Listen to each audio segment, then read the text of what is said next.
An affordable home virtual reality headset in the 1980s. Well, Tomytronic was probably as close as you were going to get.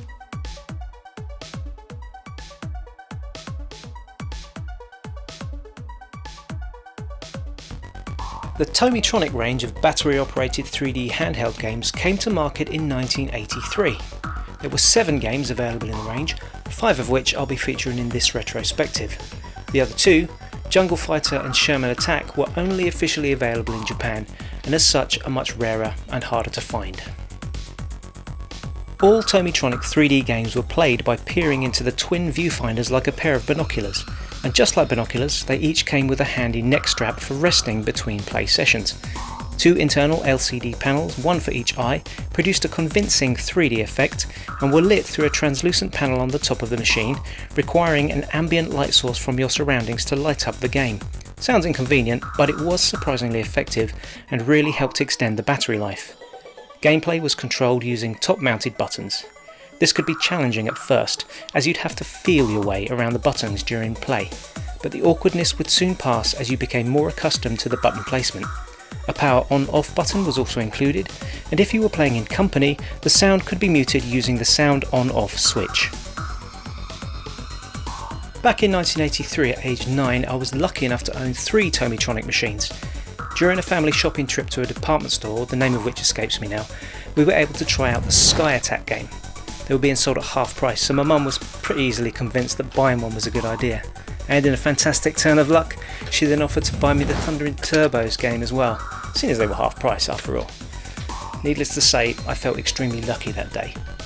My third Tomytronic was Stereophonic's Skyfighters, which came along later that year as an unexpected Christmas present.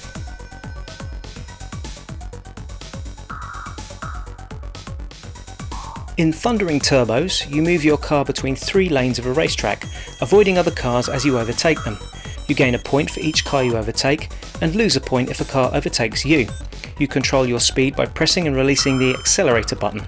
Each game consists of 3 races, and the aim is to complete all 3 races with as many points as possible and without crashing too many times.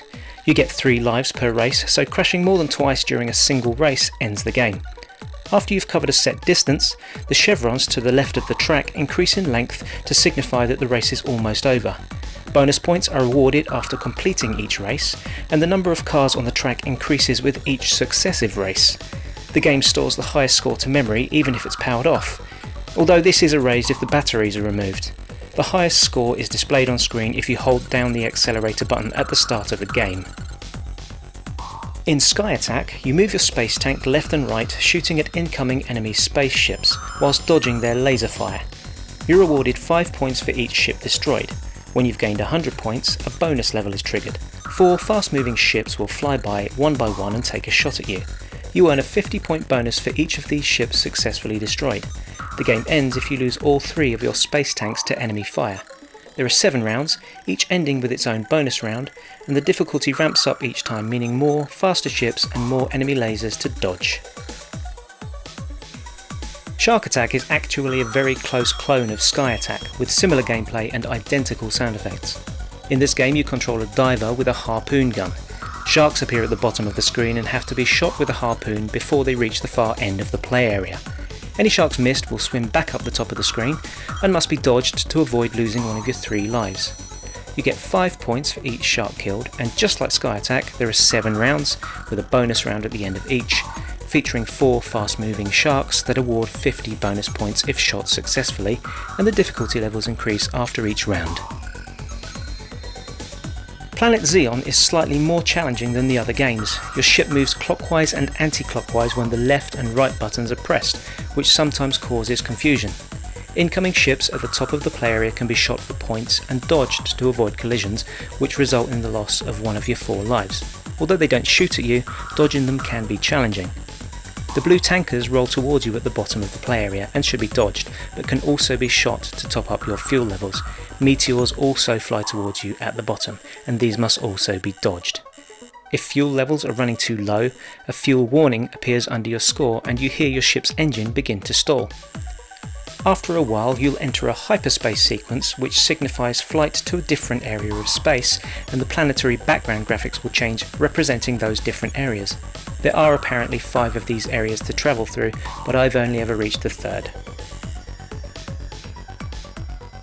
Stereophonic Skyfighters gives extra depth to the already immersive 3D gameplay by introducing stereo sound. This is surprisingly effective and creates the illusion of hearing your plane moving around from left to right and even behind and in front of you. Your plane is the one with a flag behind its tail. It will automatically travel around the play area, passing by each of the 4 cloud areas at a set speed. Pressing the speed button increases your speed whilst the button is pressed. Pressing either of the 2 control buttons when passing a cloud causes your plane to take a different path around that area. Different combinations of speed and path choices will allow you to either catch up with, avoid, or fall in behind enemy planes. Your guns will automatically fire if you get up close enough behind an enemy plane, and 10 successive shots at an enemy will destroy it. Pressing Control at either of the first 2 clouds on the left and at the back will cause your plane to travel higher and take approximately 40% longer to pass that cloud area. Pressing Control at the cloud on the right will cause your plane to exit the play area briefly, returning a few seconds later. This route also allows you to pick up the gas balloon, which replenishes fuel. This should be prioritised, as you'll lose a life if you run out of fuel after missing the balloon. Pressing Control at the cloud in the foreground causes your plane to do a single loop-the-loop, which is another way to delay your progress around the play area and avoid or drop in behind enemy planes. After you've destroyed 5 planes, a bonus round is triggered. A single, fast-moving plane enters the play area, shortly followed by your plane. You're given a countdown timer and must shoot down this single plane in a 1-to-1 dogfight before the timer runs out. The time left when you destroy the plane gets added to your score, and the game continues to the next round, with gradually increasing speed and difficulty. The game ends after you've been shot down 3 times. Strangely, although this machine is an enhanced version of the other Tomytronics, the highest score is not saved to memory, as the physical on-off slider switch totally cuts off the battery power, wiping the memory in the process.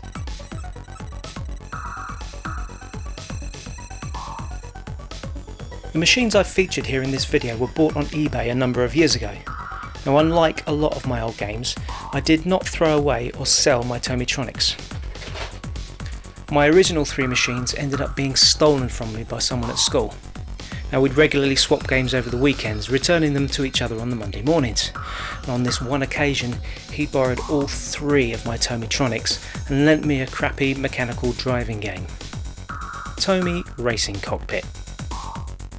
This game he'd lent me turned out to be broken, so I was disappointed, but I figured it's no great loss, as I'd have my Tomytronics back on the Monday. Monday morning came and went, and he was nowhere to be seen. Long story short, his family had moved to a different part of the country, and he'd neglected to let me know. Now, if you're watching, Lee, you know who you are, and you know what you did, so can I have my games back, please? I reached out on Twitter for your Tomytronic memories, and I received a couple of replies. Gary Arnott wrote, "I remember getting Sky Attack after seeing the advert on TV, but was really pissed off that none of the games looked anything like the footage that they portrayed in the ad. I took it straight back to Woolies, after running the batteries down naturally." Paul Hughes wrote, "Good lord, that takes me back. It's like playing Tron Space Paranoids, I must get one. Oh, really? There were no disclaimers back then." Steve's Retro wrote, "I absolutely loved these games, especially the stereo ones. The games were so immersive and in my view were ahead of their time. I wish I had some in my collection." Freddy Steady Go wrote, "My mum got me Thundering Turbos for Christmas and I found it before the big day, decided to have a go on it, then I heard her coming up the stairs and that's when I first realised that you can't turn it off mid-game. I put it back in the cupboard, and while it was making all the noises, I talked loudly over the noise it was making, and I totally got away with it." If you have memories of these Tomytronics, fond or otherwise, let us know in the comments section. And if you'd like your memories included in a future Retrospectives video, follow me on Twitter @RetroSteveUK. I'll tweet out requests for comments whenever I'm working on a new Retrospectives video. Before I leave you now with a couple of classic vintage Tomytronic adverts to enjoy, I'd like to thank Gary Arnott for providing the beautiful artwork for this video's thumbnail image, and of course to thank you all for watching. retrospectives.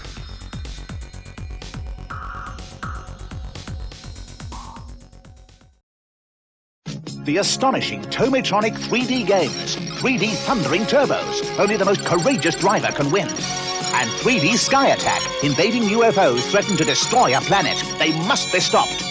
Tomytronic 3D games. Packed with 3D action. Only from Tomy.